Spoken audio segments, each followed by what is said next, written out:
눈 수술을 하게 되면 상처가 나거든요. 근데 그 상처가 다 아물게 되면 세수를 하면 됩니다. 일반적으로 매몰법은 3일에서 일주일 정도면 가능하고요. 절개 또는 부분 절개는 거기가 다 나아야 되니까 일주일에서 10일 정도는 생각해야 됩니다.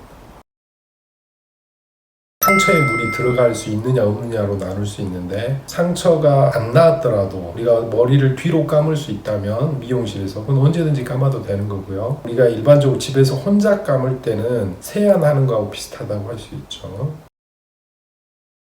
눈화장은 실제적으로 섀도우 같은 걸 그리려고 하면은 상처가 완전히 나았다는 그것을 확인하는 게 중요하거든요. 그래서 우리 병원 같은 경우에는 일주일부터 이제 2주 사이인데 2주 때 오라고 합니다. 그래서 상처가 다 나았는지 확인을 하고 다 나았으면 그때부터는 화장을 해도 되죠. 근데 본인이 그 상처를 확인하기가 어려워요. 왜냐하면 눈을 뜨면 상처가 안으로 들어가 버리거든. 상처가 다 나았다면 펄 있는 눈화장도 가능하죠.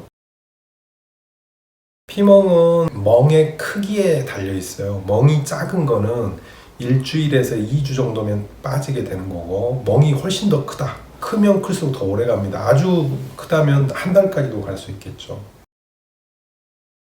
눈을 꼭 힘있게 뜰 필요는 없어요. 절개법을 하게 되면 눈을 이렇게 대충 이렇게 하고 다니면 우리가 고정해 놓은 곳에 피가 고이거나 그럴 수가 있거든요. 그래서 절개법을 했을 때 눈을 바짝바짝 뜨도록 예전에는 했는데요. 지금은 굳이 꼭 그럴 필요는 없습니다. 렌즈는 상처가 나오면 낄 수 있겠죠. 수술 후 첫날은 냉찜질을 하고요. 그 이후부터는 온찜질을 하는데, 찜질을 하지 않으면 붓기가 오래 가는 게 아니라 찜질을 하면 붓기가 좀 빨리 빠진다고 봐야 되죠. 왜냐하면 혈액순환이 좀 더 잘 되니까 그렇게 생각하시면 됩니다. 수술 방법에 따라서 붓기가 나눠지겠죠. 매몰법, 부분 절개, 완전 절개. 붓기는 가장 큰 거는 쌍꺼풀의 높이하고 관계 있습니다. 그래서 쌍꺼풀 높이가 높을수록 붓기가 오래 가는 거죠. 우리가 이제 혈액순환이라는 것이 양쪽이 원래 다릅니다. 물론 쌍꺼풀 라인이 달라서 붓기가 차이가 나는 경우도 있겠죠. 하지만 또 많은 경우는 오른 눈잡이, 왼 눈잡이가 있거든요. 그래서 오른 눈잡이 같은 경우에 오른쪽에 눈의 힘이 좀 더 세고 피부도 좀 더 두껍고 지방도 좀 더 많고, 그런 것처럼 눈도 좌우가 다르기 때문에 붓기도 어느 쪽이 좀 더 많이 갈 수 있고 빨리 빠질 수도 있습니다. 매몰법 같은 경우는 한 달 정도 경과를 보고, 부분 절개나 절개는 최종적으로 보는 게 6개월 정도는 봐야 됩니다.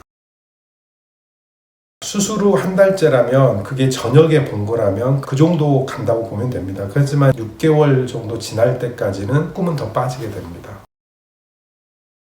사람마다 느끼는 느낌이 조금씩 차이가 있는데, 당긴다고 느낄 수도 있고 또 눈뜨기가 좀 불편해졌다 느낄 수도 있고, 궁극적으로는 눈 뜨는 메커니즘이 달라지는 겁니다. 옛날에는 쌍꺼풀이 없던 사람이라면 눈을 뜰 때 눈썹을 이렇게 걸어 올리면서 했기 때문에 눈썹에 힘이 어느 정도 필요했거든요. 근데 지금은 눈썹을 힘을 하지 않고 이렇게 눈을 뜨기 때문에 눈 뜨는 힘이 조금 더 무거운 감을 느낍니다. 지금까지 이전성형외과 문성원 원장입니다. 만나서 반가웠습니다.